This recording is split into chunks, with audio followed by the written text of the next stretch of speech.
Martial arts are great, not only for teaching us self-defense, but also teaching us goal setting. I often tell my students that I would not have graduated college if I had not first earned my black belt. But what if I told you that most of us are our own worst enemies? In this video, I'm going to teach you something that it took me almost 30 years of martial arts training to figure out. Stay tuned.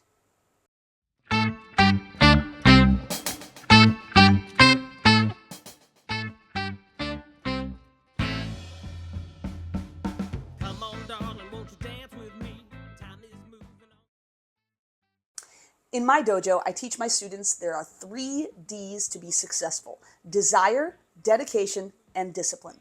Desire, you have to know what you want. What is your goal? And you have to want it more than anything. When I first stepped into the dojo, I saw that black belt around my instructor's waist, and I knew that's where I wanted to be.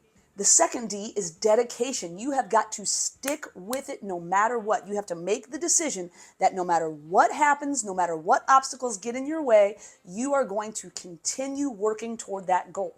That's dedication. But motivation will only carry you so far. That's where discipline comes in. Having that discipline, that self-control to train every day, day in and day out, especially on the days that you don't feel like it. That is true discipline. However, our brain isn't that simple. It's not as simple as make the decision, do the thing. Our brains are complex, and we often get into our heads these limiting beliefs that hold us back.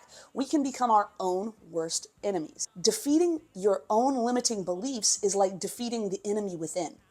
And that's really the most important factor in achieving any goal in life, martial arts or otherwise. What you have to understand is that your beliefs that you hold about yourself are kind of survival mechanisms. As you grow up and you have new life experiences, your brain takes those experiences and develops beliefs about yourself to protect you in the future. Every event that you've experienced in your life has changed the lens in which you look at yourself. There is an old expression that your perception is your reality, and it's kind of true. Let's say that you have some success at a karate tournament. You win first place, gold medal. Well, you're developing a belief about yourself that you're good at karate, and that's going to motivate you to continue moving forward. We often talk about having a winning mindset, a winning mentality.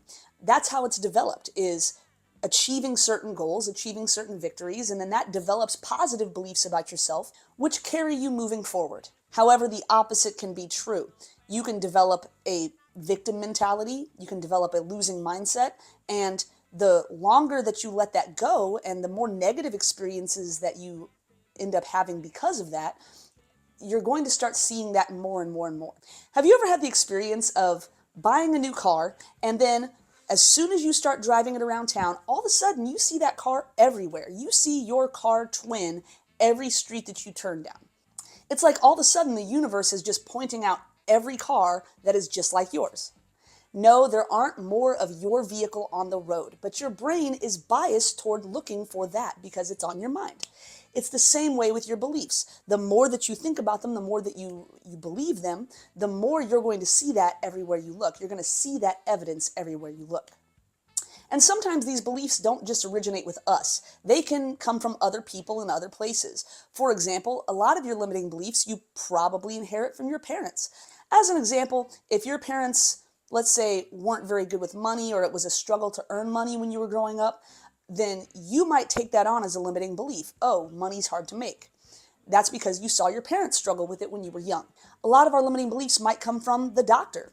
If you get diagnosed with depression, anxiety, ADHD, autism, you might start to develop beliefs about yourself that you are incapable of doing certain things, or certain things have to be a struggle for you just because of what the doctor told you. And just like the example with the car, the more that you think about it and the more you believe it, the more you're going to see evidence of it all around your life. Now, don't feel too bad. Everybody deals with limiting beliefs. It's human nature. So the first step is to identify your limiting beliefs. And when you start looking for them, you're going to realize you have more than you think.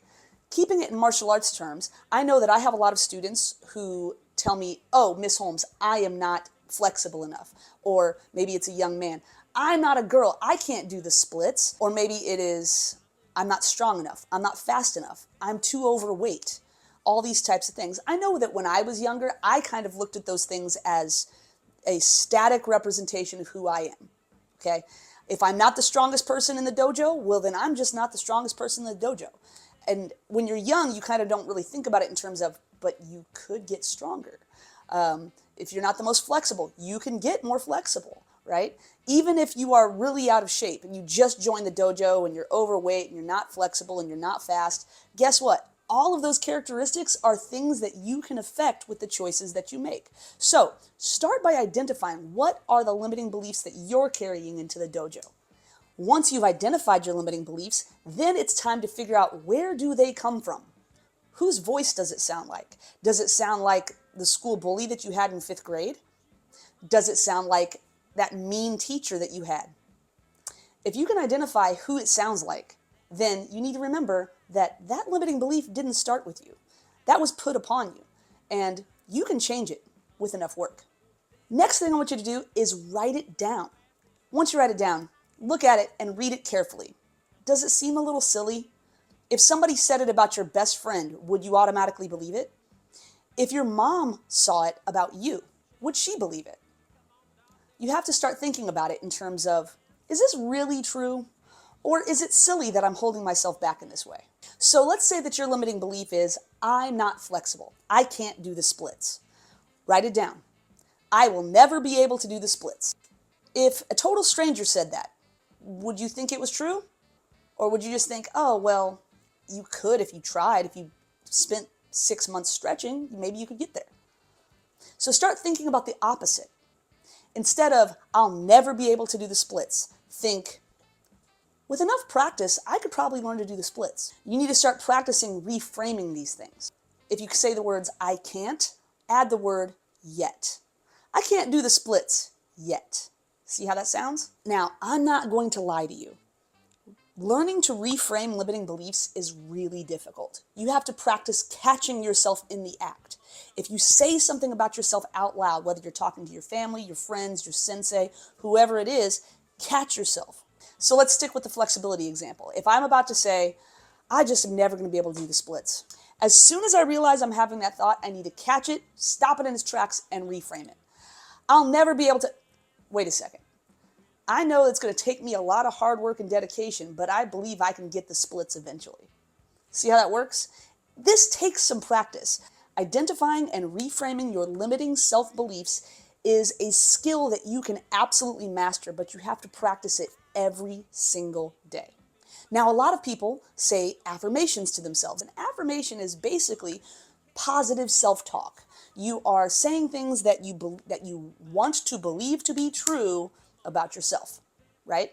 And the theory is that with enough affirmations, you're going to start to believe it. This is very helpful, but if you really truthfully don't believe it about yourself, it can be hard to get there. In fact, it can kind of work against you. Like, the more you hear it, then there's always that voice in the back of your head saying, yeah, right, kind of rolling its eyes. Well, we can fix that. If you want to talk to yourself in positive affirmations, but you just, in your heart of hearts, don't believe it, here's what you do. Sticking with our flexibility example, a lot of people might try to create an affirmation, looking in the mirror and saying to themselves, I am a flexible person. I can do the splits with no pain or no problem. They might try to convince themselves mentally, but in their heart of hearts, they realize, I don't believe that. So I want you to reframe it with maybe, what if? What if I could learn to do a perfect split? What if I could be a very flexible martial artist? See how that works? Now you're just kind of planting the seed in your mind. You're saying to yourself, hey, what if it was possible? That's a little bit more of an easier pill to swallow, if you know what I mean.